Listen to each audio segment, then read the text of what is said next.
अब मैं आपको लेकर चलती हूँ उड़ीसा के सुप्रसिद्ध जगन्नाथ मंदिर, जो चार धाम में से भी एक है। मंदिर में बहुत से ऐसे रहस्य, जैसे कि एक प्रकाश जिसमें कोई अंधकार ही नहीं। जगन्नाथ मंदिर के रहस्य में से एक ऐसी घटना भी शामिल है जो तर्क और व्याख्या को चुनौती देती है। समय या सूर्य की स्थिति चाहे जो भी हो, मंदिर छाया से अछूता रहता है, जिससे यह संदेह होता है कि यह एक वास्तुशिल्प है या कोई चमत्कार है।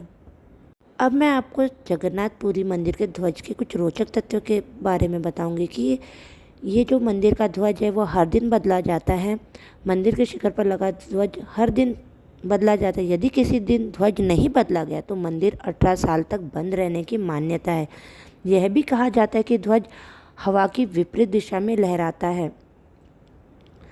ध्वज बदलने का कार्य चोला परिवार द्वारा किया जाता है, जो 800 वर्ष से यह कार्य कर रहा है।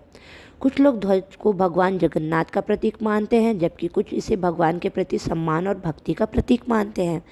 यह भी माना जाता है कि पुराना ध्वज बुरी ऊर्जा को खींचता है, इसलिए इसे हटा दिया जाता है। ऐसा बताया जाता है कि मंदिर के ऊपर से कोई भी विमान नहीं उड़ा सकता, और तो और पक्षी भी उड़ने से डरते हैं। सबसे विशेष होता है यहाँ का प्रसाद। जगन्नाथपुरी में मिलने वाले प्रसाद को महाप्रसाद कहते हैं। ऐसा कहा जाता है कि इसके पीछे एक खास विधि का उपयोग होता है।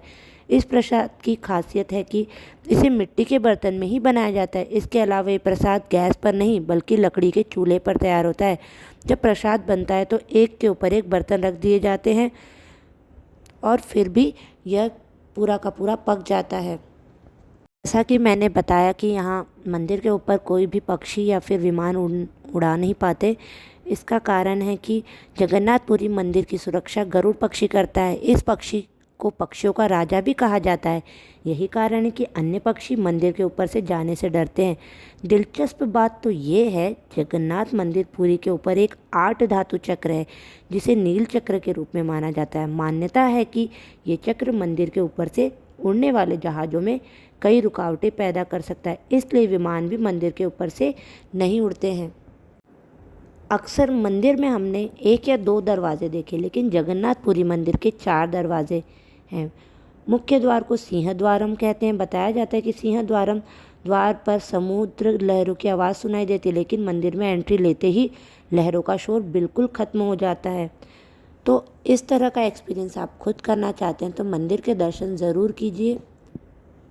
पुरी मंदिर पहुंचने के लिए आप उड़ीसा में पुरी स्टेशन पर जा सकते हैं। पुरी स्टेशन से मंदिर की दूरी लगभग 3 किलोमीटर के आसपास है। तो आप लोग ज़रूर जाइए और ये खुद एक्सपीरियंस कीजिए।